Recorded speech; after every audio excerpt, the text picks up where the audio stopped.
Podcast Answer Man, episode number 435. Hi there, this is Ray Edwards from rayedwards.com, and there's only one guy I trust to answer my questions about podcasting, and that is, of course, the Podcast Answer Man, Cliff Ravenscraft.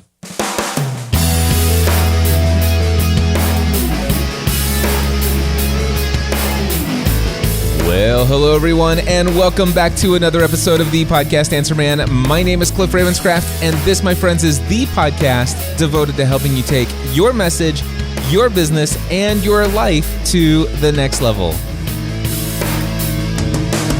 That's right, my friends. It does not matter if you are brand new to this online content creating world we live in, or if you've been creating content for many years.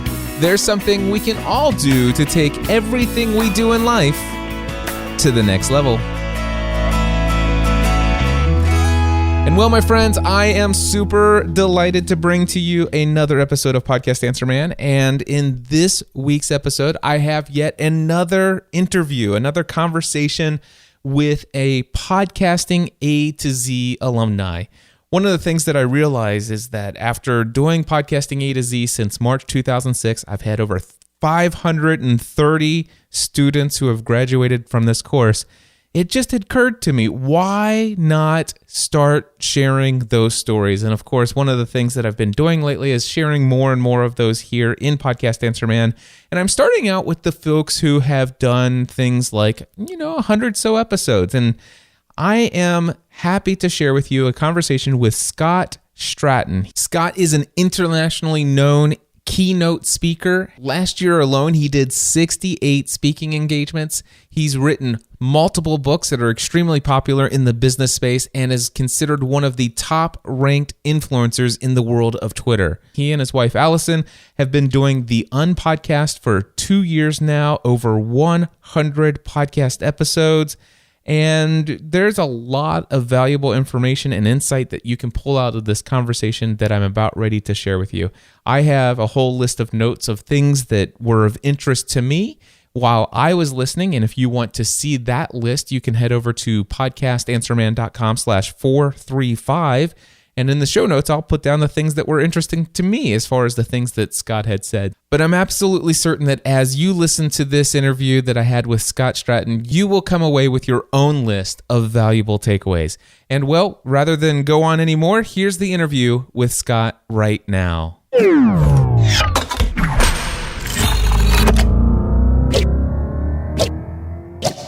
Scott, I wanted to talk to you about your journey into the world of podcasting. I know some exciting things have happened for you with CBS. I don't know where things have landed, if that's still going on. But before we get into that, I want to ask you, how did you first hear about podcasting?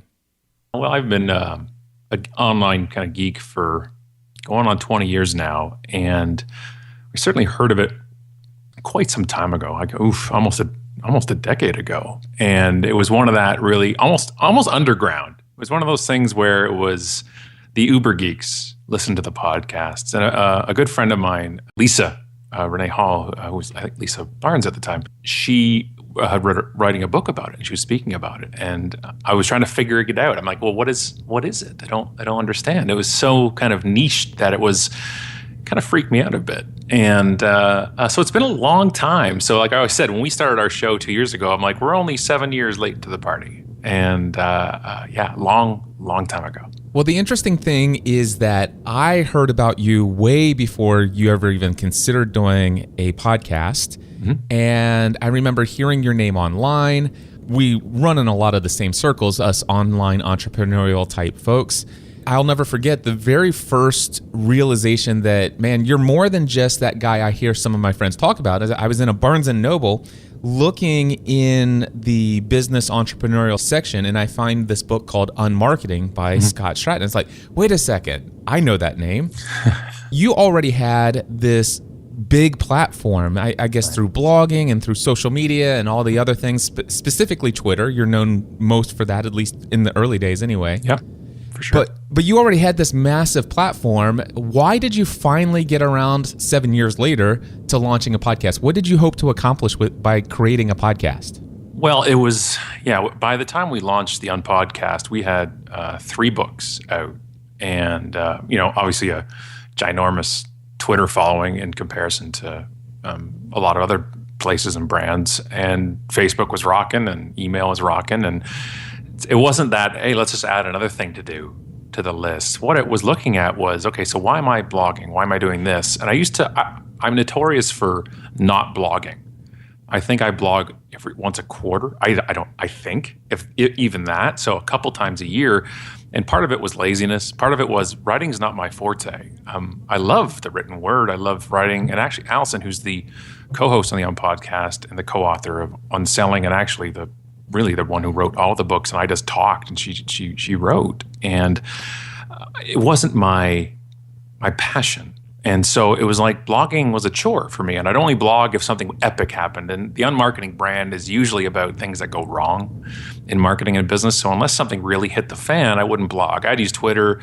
I could do Twitter because it was real short, real easy, real quick. I could do this pithy stuff. Facebook, same idea. I could put up what I wanted. But blogging, I had a roadblock to it. I'm like, I'm supposed to blog. I should blog. I understand why.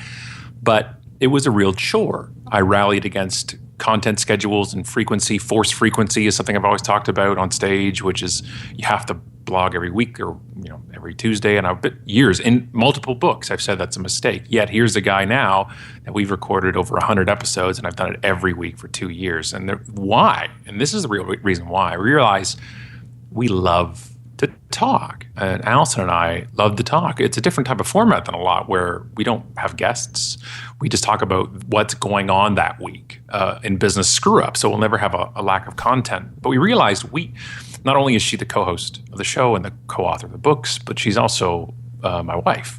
So, we love the fact that we talk every day about this stuff. We just stuck up microphones in front of us and realized we really love doing stuff together. We really love working together. And the issue in our business was that if we weren't writing a book, it was just me kind of going on stage, because that's how we really make a living is I do keynote speaking. So between books, we didn't get a lot of that collaboration we wanted to do.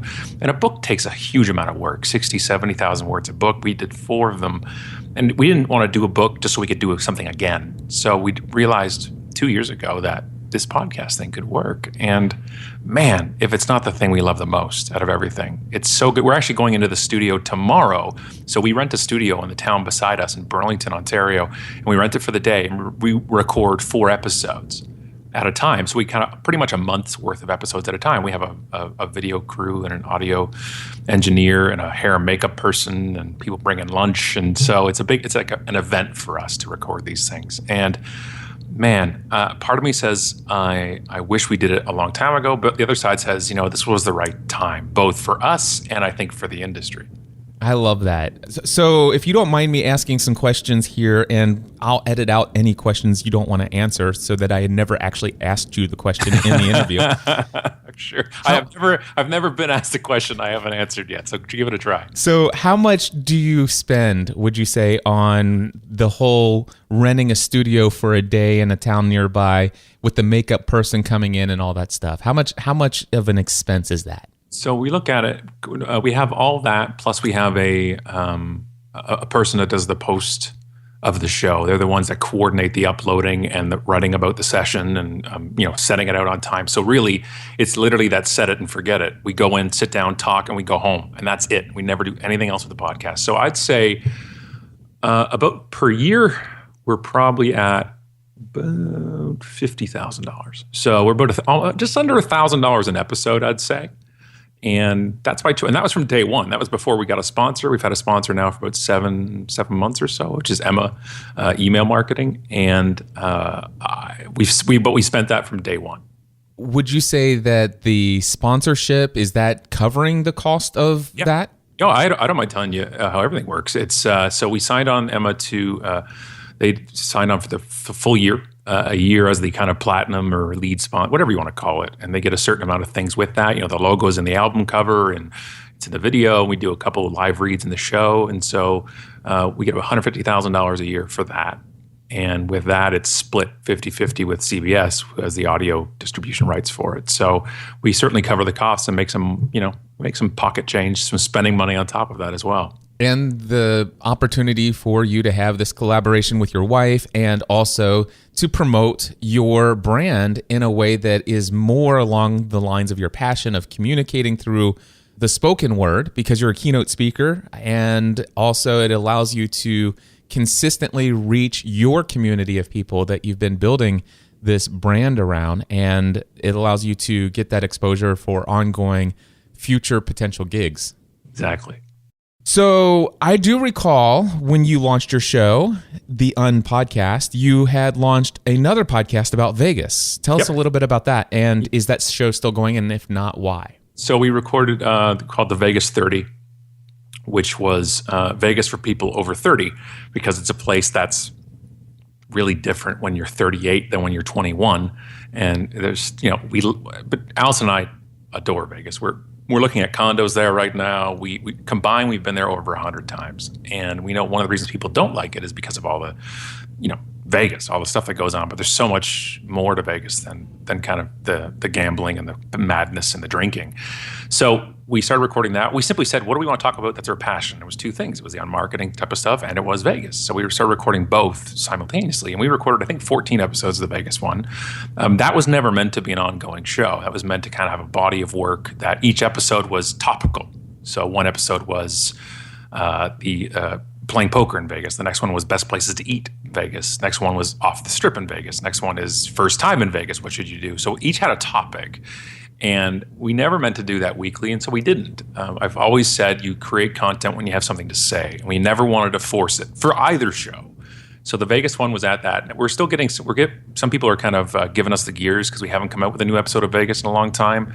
And because that's the expectation of a podcast, it'll come out weekly. But we just don't want to have a show for the sake of a show. We don't live in Vegas. We're not there.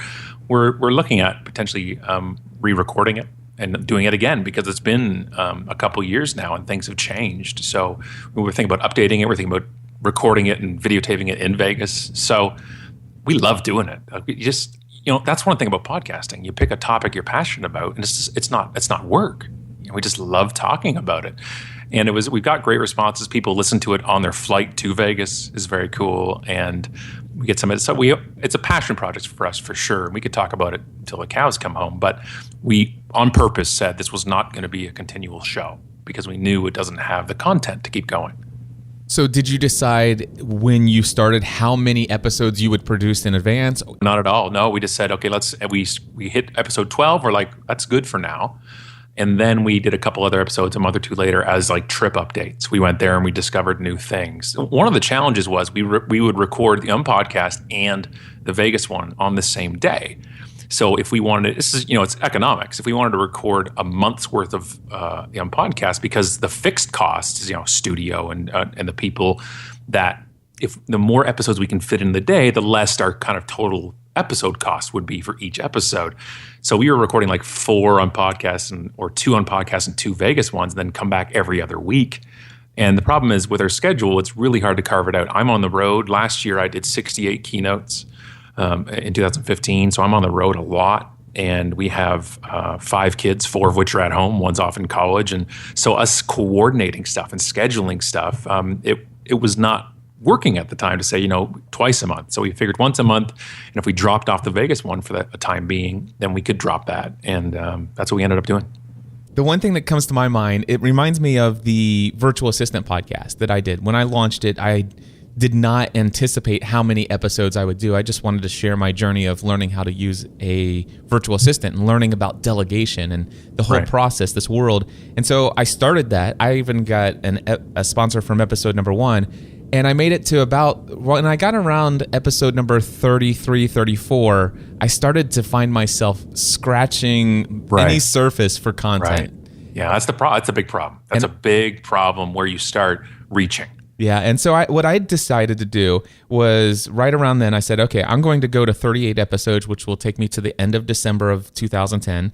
And for these final episodes, I'm going to come up with great content, but I'm going to announce in every single one of those final episodes that these are the final episodes. We're wrapping this thing up. But I used it as a tool to cross-promote something else that I knew would be ongoing, which for me is the podcast Answer Man. But it sounds to me like this was just a passion project for you. It wasn't something to help lead towards some other ultimate end. Not at all. All it did was create more people emailing us for custom trip itineraries. You know that people.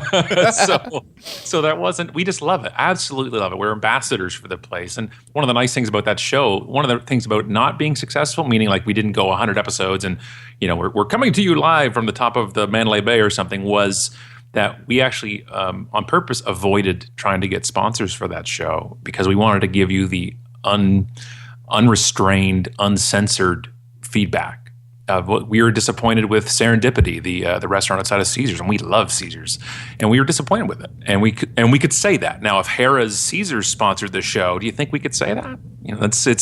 That's where you get. It's a whole nother world. It's almost like a whole nother interview for you and I is talking about the delicacy of sponsorships, where once you take that money, there's an expectation where at the very least, you're not going to badmouth them. Yeah. And that's where it came with Vegas, was we saw what we could do with it. We know our strengths. We know what we can do, and we know we can talk, and we have passion. And when you can talk and express that passion, it's an amazing thing. But we didn't want Vegas to become a business for us. It was just not, the timing wasn't right. And I think you have to be willing sometimes, like you did with the virtual assistant one, what we did with the Vegas 30 was you got to be willing sometimes to walk away from things. It's not a failure. It's actually smart. It's a good thing for business to say, where are we focusing? What's the priority right now? I know we can do these things, but I don't want to be spread too thin. I want to have our focus on this. So like tomorrow, and I'm already giddy in anticipation of going to the studio with Allison tomorrow, we take all month gathering stories. We go to the studio. And one of the reasons we go to the studio, because we could do it here. We could do it at home. We could do it. I took your course. I know those things to do. One of the biggest reasons we go to the studio is focus. That we are going there to do the show. That is, we have 2 dogs and 3 cats at home on top of the kids. We have all these things. We're like, when we go to the studio, it's about one thing. It's about the show, and that's all we're doing. That is awesome. I love that. I love that approach. It sounds appealing, and sometimes I'm thinking, I wonder if I could do something like that. But you know what? I'm addicted. I must say, I love the control of every aspect of everything. So I'm a little bit of a control freak. I like to go in and do all my own post-production editing. And here's the flip side of that, though. I had to realize, as a lifelong entrepreneur, the biggest bottleneck to productivity and success for me is me. Yes. That my talent is this. My talent is on stage talking. My talent is behind a microphone talking. My talent is not work.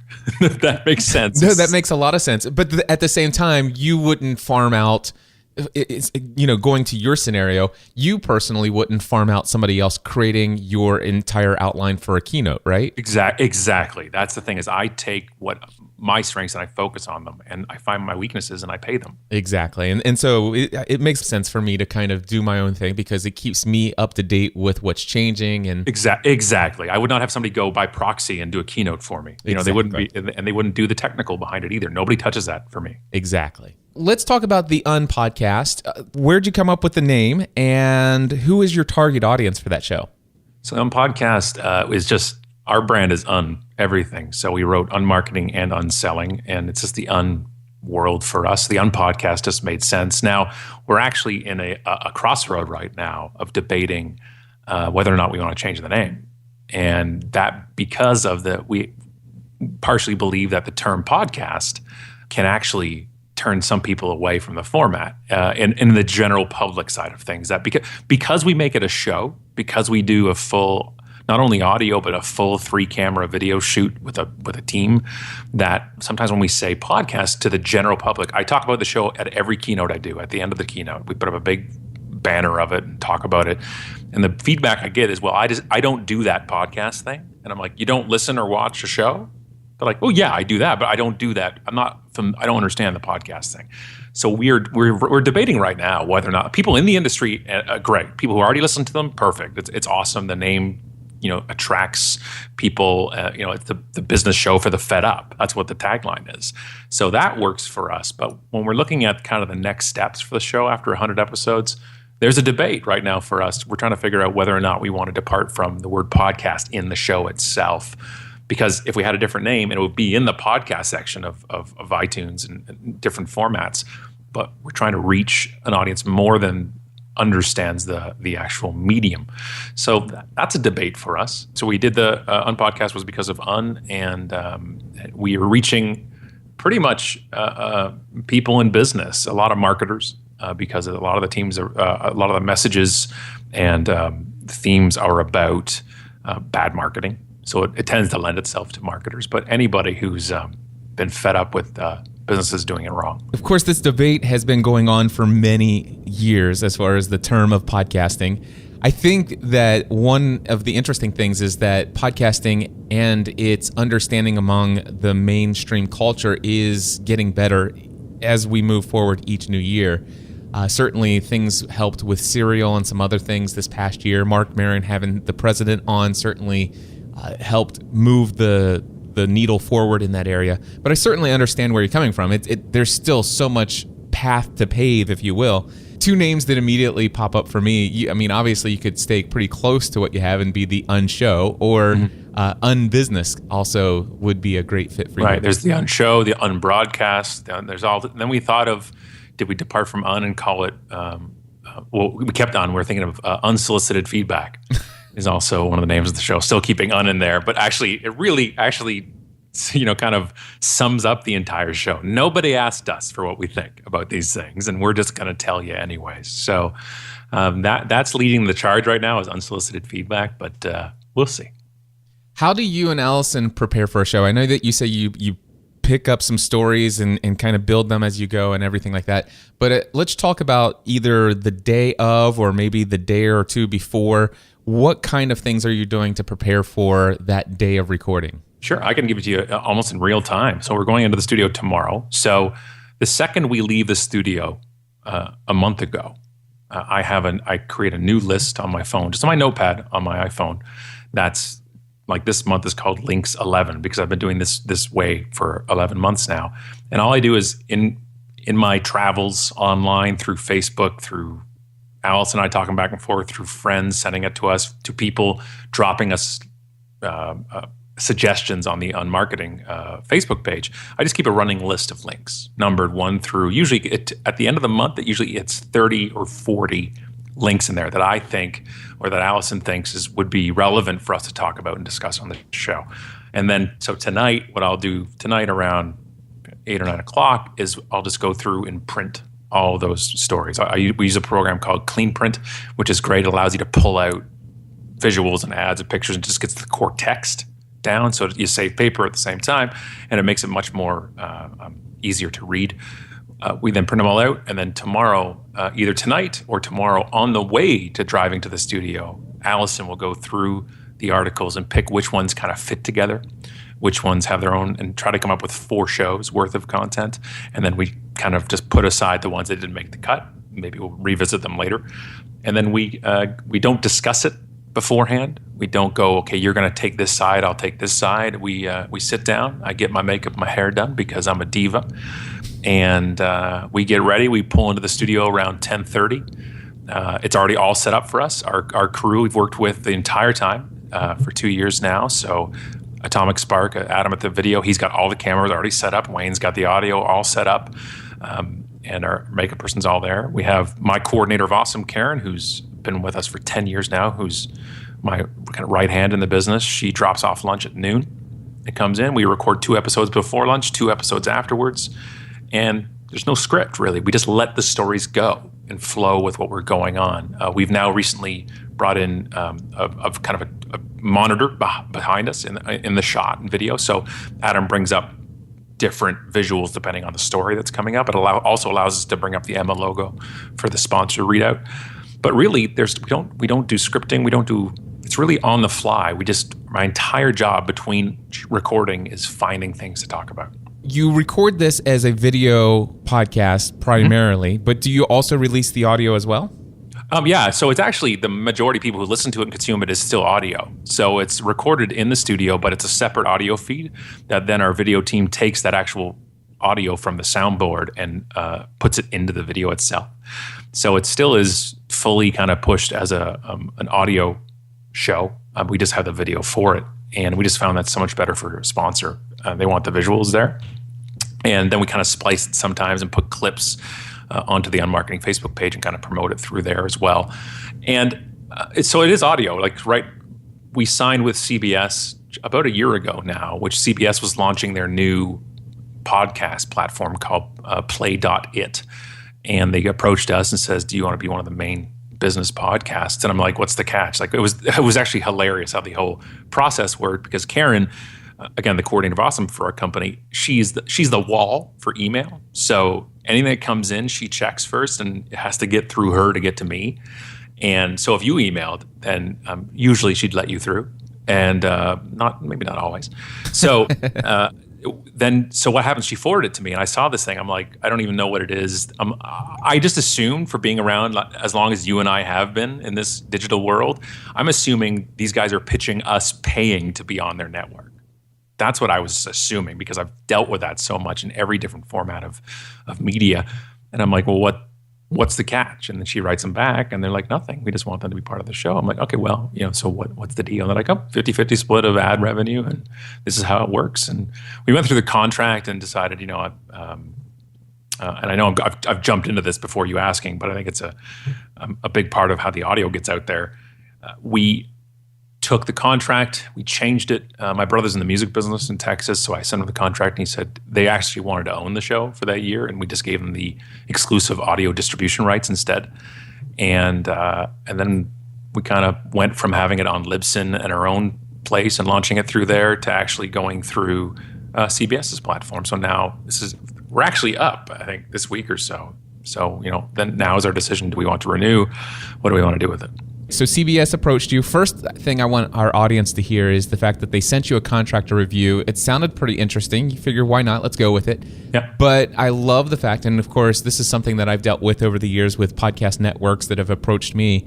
You don't ever have to take their boilerplate contract and sign it and give everything away. You can always change those things, and they're always going to be willing to make those concessions to bring you on if your content is valuable enough to them. You're actually hurting yourself if you sign right away. That every person in classical business expects a negotiation. That's the entire point. That's the actual contract law, is the offer, a negotiation, back and forth, and then signed. Like, that's how it works. Did you have a chance to counter? And so when I looked at that, I'm like, I don't like. But the problem is, and here's the thing: when a legacy name like CBS comes to you and says, we want you to be on our new network, and you get stars in your eyes. We were excited. You're like, because it gives you, regardless of what you think of whether they understand the podcasting world or digital or anything else, that's a legacy media name that we were going to immediately put in our bio and put out there just to make it, because it makes us sound great. But you can't let that blind you. You've got to look at it saying, are you signing away your content, your work, your life's work for stuff? And so we came back to them and said, take this out, and change this. And they wrote back and said, you got it. I love that. So what came first, CBS or Emma? CBS did. Three reasons you sign with a media company like CBS. One is to get the name CBS so you can use it and leverage it. Two is to try to increase your audience size. And three is to try to get advertisers. One of the biggest things was CBS Local was actually the arm of CBS that would be doing the Play.it network. So they had all these local affiliates, and their job was they're taking all the ad people from TV and radio and shifting them over to the podcasting. So we'd have the benefit of having a sales team trying to sell the show.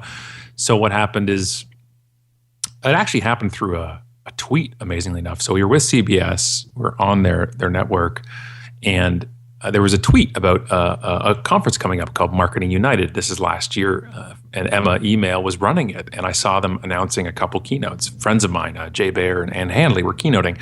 So I just wrote back and said, that's some great keynotes. And Emma, the account, wrote back and said, speaking of keynotes. And then we got an email 5 minutes later from our contact form saying, hey, we're wondering if Scott would come keynote as well. Also, is the sponsorship still open for the show? And it turns out they've been following us for 3 years or so, just loving the work, and they were kind of looking to get into the sponsorship side of things. And just so happened that we started talking about sponsorship on the show. And so they came. So we actually brought in the advertiser, and instead of CBS bringing it to us. And so we just but we also know that signing with CBS certainly helped that type of thing. Whether it's you're justifying it to the person who's making the decision to sponsor or the higher ups there, either way, it gets instant clout to the people who are talking about sponsoring or not. So that really worked. And here's the thing, one of the other benefits, because we've actually gone down there in Nashville. We've visited them a couple of times. We've done things at their office. We love hanging out. They've been amazing. That it's played into the fact that from episode 1, we look and we sound like we know what we're doing and we belong and professional, because you want to look like you've had a sponsor for 10 years, even if you're just starting episode 1. That was a big part, because once a sponsor lends their name to it, then that's their brand as well.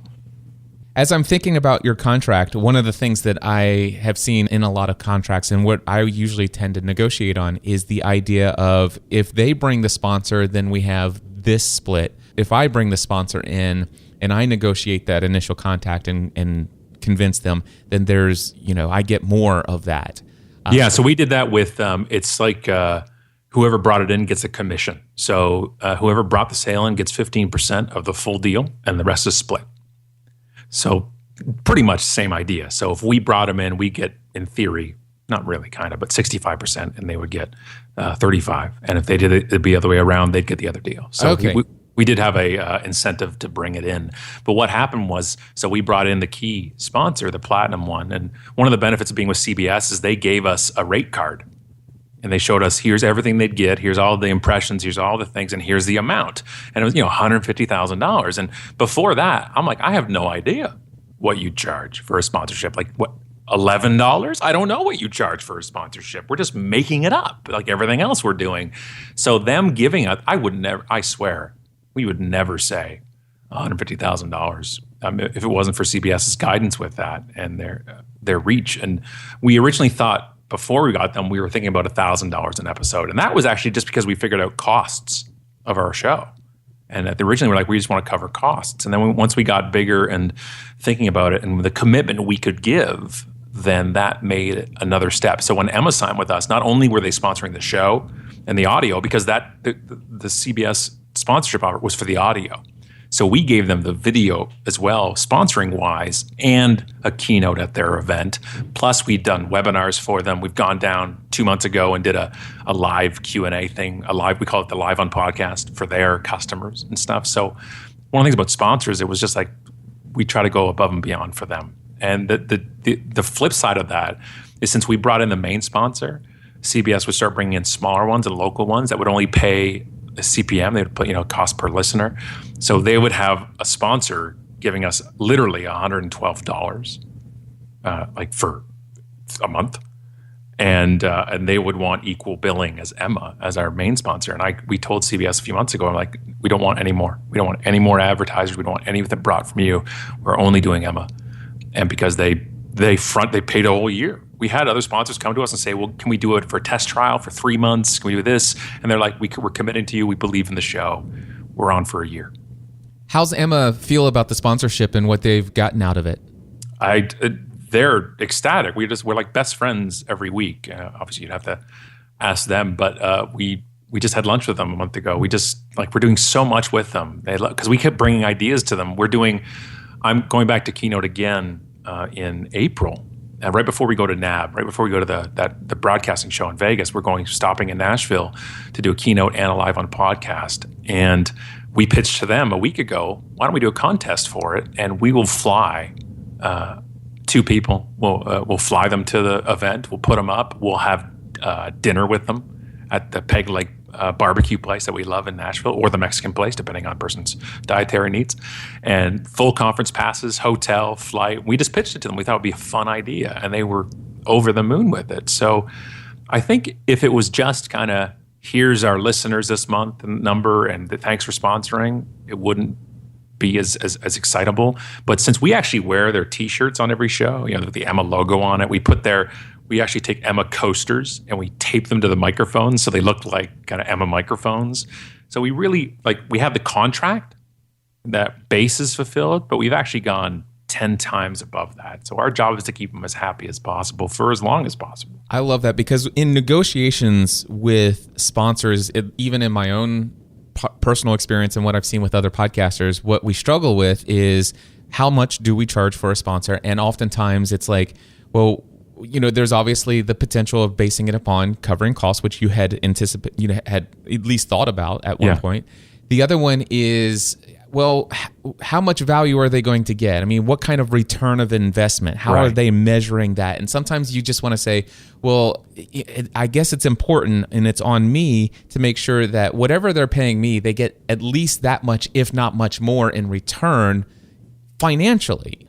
But we actually take some of the money we actually reinvest it. We actually start advertising the show with their logo on it on a couple sites and a couple other shows. And our job is just to make them realize this is the best decision we could have made with our marketing dollars this year. And that's, so when we hopefully come up for time for renewal, they're just like, of course, why would you even ask? And the problem is a lot of the times, I know business has to do with cost and your profit margin and everything, but I realized that your cost has nothing to do with your value to them at all.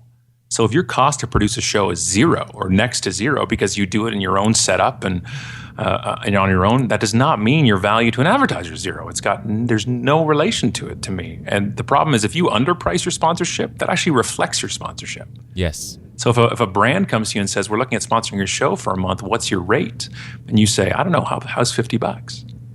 They're like, I don't think we should do this. Yeah. It's true. It's like when I became a keynote speaker. I'm the same speaker when I used to charge $4,000 that I am today when I charge $20,000. But I am 20 times more valuable to these people that pay the big bucks for it because there's a perception there.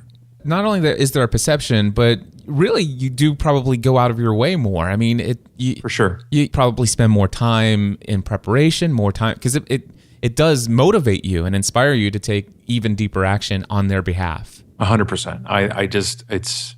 It's absolutely, we don't even think about doing it. We're like, what else can we do for them? What else can we do for them? We sent them baskets at Christmas and we wear their shirts, and we actually did a live with an audience for episode 100. We had an audience come in for the show and sit around like Def Leppard in the 90s. They sat around the table and we had 40 people in the room and we gave away Emma t-shirts and stuff like that. So it was like, just involving, and that really is what I think sponsorship is too, is making them almost part of the show without being cheesy.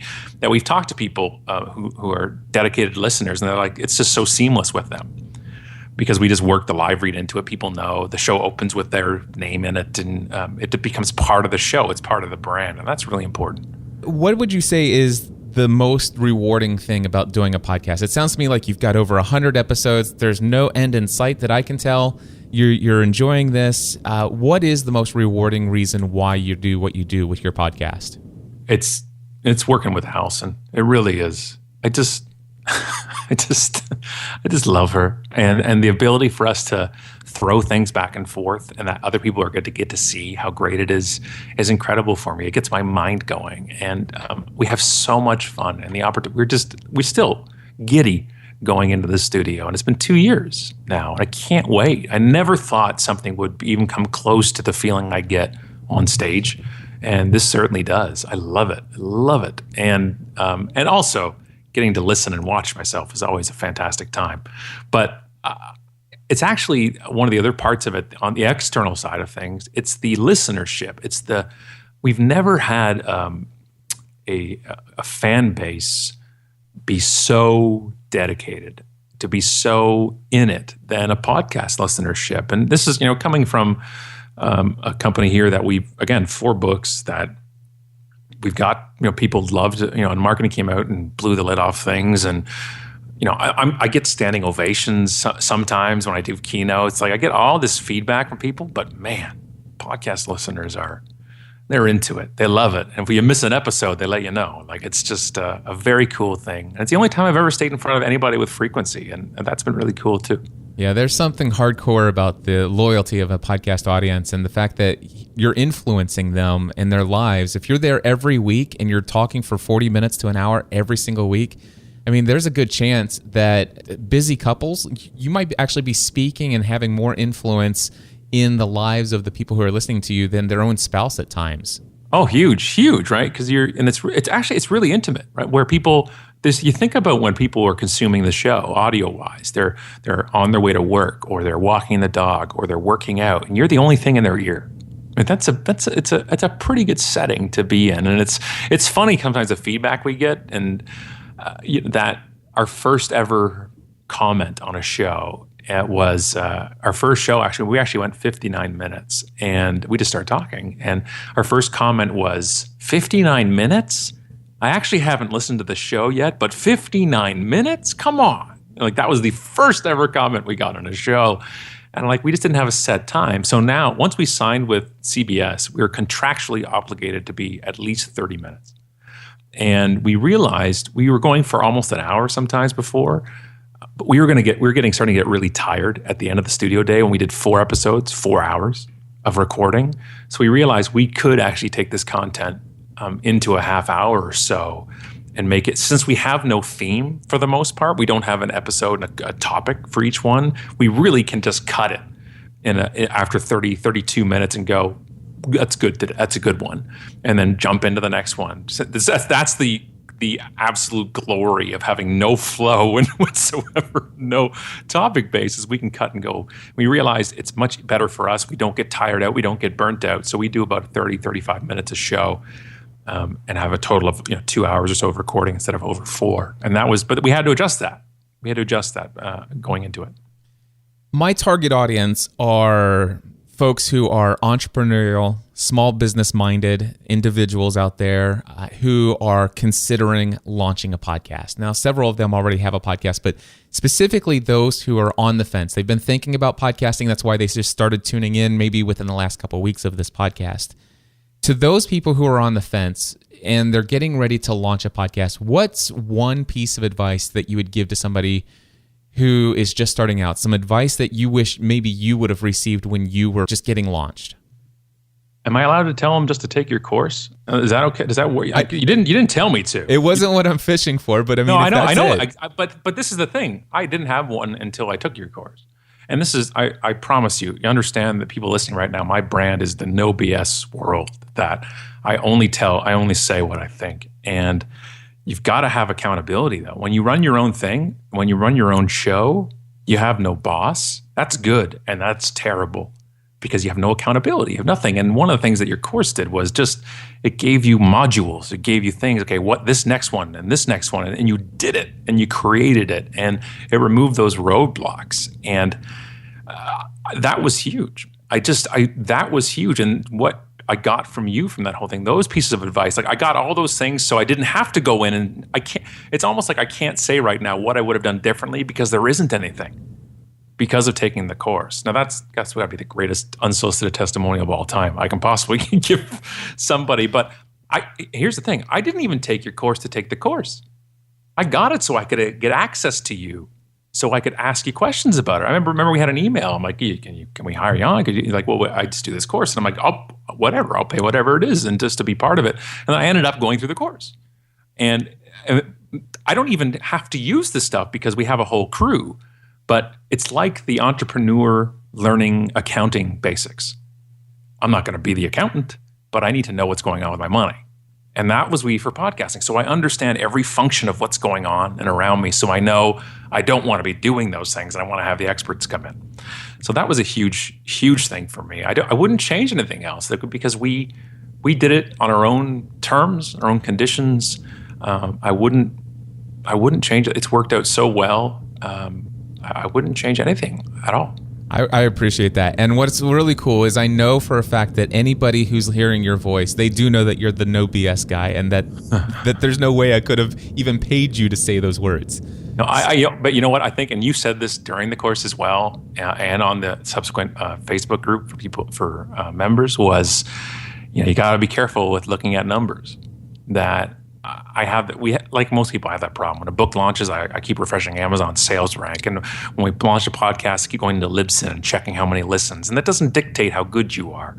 It's a number. And that was the nice thing about moving to CBS is I lost all access to those numbers. So I couldn't check them every day. And it was driving Allison batty. So that was a good thing. Awesome.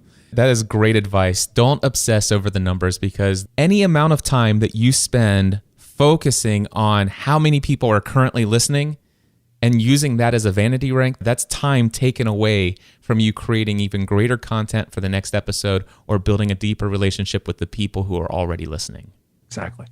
Well, Scott, where can people find the Unpodcast and any other thing that you want to promote? on podcasts. Just, look it up where good podcasts are sold. So wherever you listen, you can go to onpodcast.com. It takes you right to the website and it's there, but you can do it on YouTube. We have the whole video series on YouTube, or you can download and listen anytime. Show comes out every Wednesday from now until they take us off the air. That's awesome. Scott, thank you so much, my friend. And I wish you many blessings in 2016. All right, Cliff, thanks for having me on. Well, there you go, my friends. That was my conversation with Scott Stratten over at the Unpodcast. Go check him out, unpodcast.com. Friends, I just want to remind you that my next session of Podcasting A to Z is coming up on Monday, March 14th, 2016. If you are looking to launch a podcast, I'd love to have this opportunity to be your personal coach, walking you through every step in the process. Head over to podcastingatoz.com for more details. And well, I want to go ahead and share one more plug here at the end of this episode, and it is for my other weekly podcast that I do. It's called The Cliff Ravenscraft Show. If you're not aware of this, I have a whole other podcast that I do every week where I give you the behind-the-scenes action of what goes on in building my own business, building my own brand, my own thought process of the products and services that I create, the pricing, the mindset of what goes into thinking about how to do business and to improve your marketing and all of those other things. And also, how does that balance with being a husband and a father, and how do you fit in time for your health and fitness? All of those kinds of things and more, all of that over at the Cliff Ravenscraft Show. If you're not already a subscriber to that podcast, I invite you to go over to your favorite podcast directory and do a search for The Cliff Ravenscraft Show. Well, thank you again so much for tuning in to Podcast Answer Man. And until next week, I encourage you to take everything you do to the next level. Helping you take everything you do to the next level.